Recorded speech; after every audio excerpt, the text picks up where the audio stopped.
So if you're interested in web security, you might have heard of a program called Burpsuite. Now, Burpsuite is basically a proxy that allows you to intercept requests and modify requests and much more. So in this video, I'm going to focus on Burpsuite and I'm going to show you how to look for vulnerabilities in a website with Burpsuite, and let's get started. Also, please note that the program itself or Burpsuite itself, it's not going to make you a hacker, okay? The skills define you as a hacker. So please learn the basics, learn the fundamentals.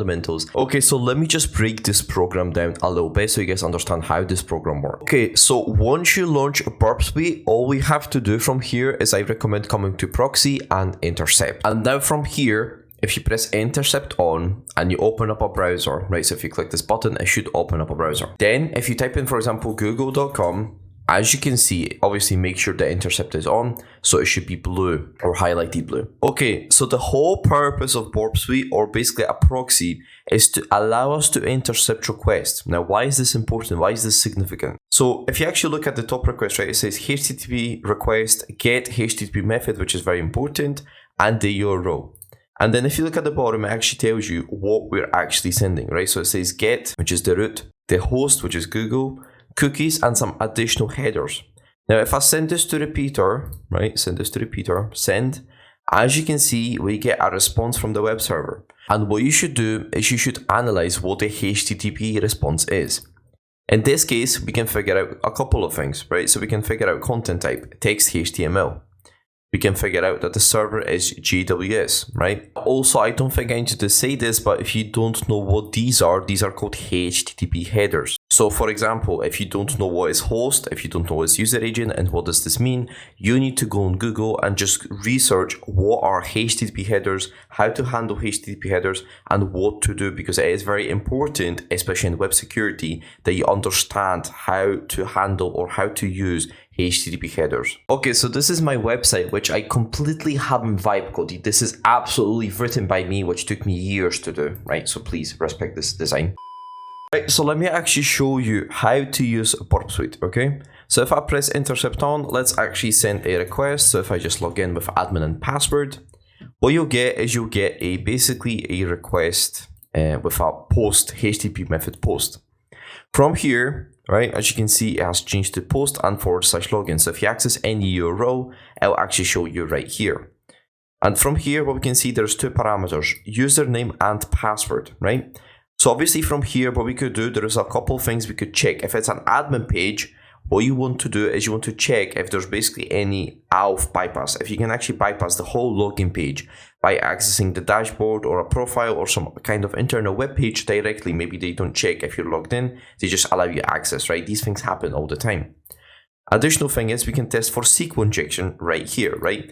But the purpose of this website is not to test for SQL injection, so we're just gonna basically skip this whole process. I'm just going to try to get logged in. As you can see, we're logged in. And from here, we get a couple of things, right?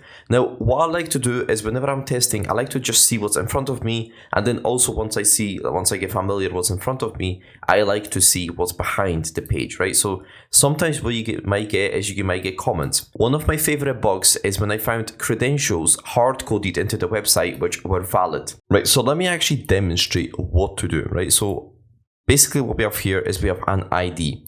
As I said, you should always try to look at what's in front of you. So in this case, as you can see, the ID is literally exposed, right? So we should take a note of this, because what will actually happen if I, for example, want to access someone else's profile, right? So if I, for example, come to your profile, and this, as you can see, it shows me my profile, right? But there is also some kind of MQ something, right? We obviously don't know what this means. But the thing is, we can actually decode this because this is something called base64 encoding. So if I send a request, as you can see, it actually shows me, well, it shows me my profile and a response. But if you render the web page, it will actually show you, right? So what I like to do is I like to use the render, because render makes it easier to look for IDORs, because what we're looking for is we're just looking for a difference or for some kind of other data than mine, okay? So as you can see, it says MQ something something. We actually don't know what this means. So what we can actually do is we can decode this, because like I said, it is encoded in base64. If we can actually take this, either we can just decode it, right? So as you can see, it says 1. Let's try to put 2, right? As you can see, it redirects us because it is now our data. But the thing is, Like you saw 2 seconds ago, it was encoded. So what we have to do is we have to return it to be encoded. Not always, but you should always just try different variations, right? You should always try to see what you can do. And as you can see, we have accessed another user's profile, right? So it says crypto user, it gives us the user ID, it tells us email, so it says crypto user. And we have basically accessed another user's account. Now the cool thing is we can actually do this or decode this in a couple of ways, right? So as you can see in the right corner or on the right corner of the screen, it says base 64. So we can actually use the inspector as well. Or what we can do is we can use the decoder, and if you decode this as base 64, as you can see, it is back to being encoded. And what we can actually do is we can change this. So if I change this to 1 and we encode this as base 64 again, we can just copy this, and this is how you use a decoder. Okay, so I just want to show you guys the last final thing before I finish the video, and this is where we can actually automate our attack. We actually don't need to do this everything by hand. We can tell Burpsuite to do this for us. Now, unfortunately, if you don't have a professional edition of Burpsuite, this might be very, very slow. This is why I actually don't use Burpsuite for fuzzing, because I don't have a professional edition. I just use FOF, right? FOF is basically a fuzzing tool.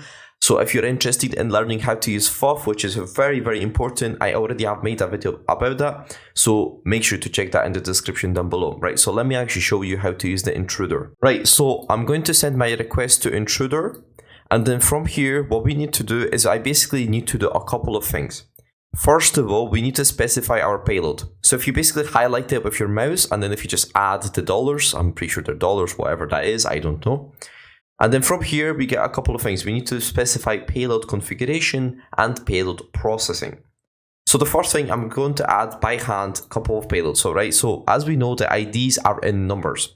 So what we just have to do is we just have to specify, right, just some couple numbers.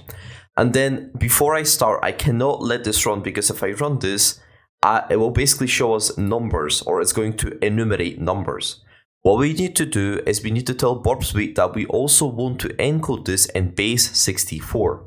So if I add payload processing, add encode base 64 encode, and as you can see, this is how it's basically supposed to be, okay?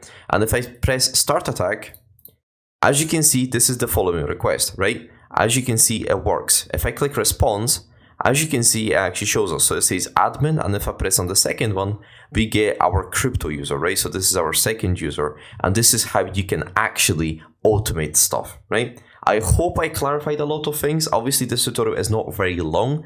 I'm going to make more tutorials in the future, but I just wanted to make a quick video how to use Burpsuite, because a lot of people are asking, and a lot of users, especially beginners, have a lot of problems with Burpsuite. Also, if you want to learn ethical hacking from me, I have a Udemy course ready to go. So if you would be interested in that, go to the description down below, and there's a link for you to get started. Obviously, YouTube is free, so if you don't want to buy a course, or if you're not interested in courses, YouTube is free. I have made plenty of videos waiting for you.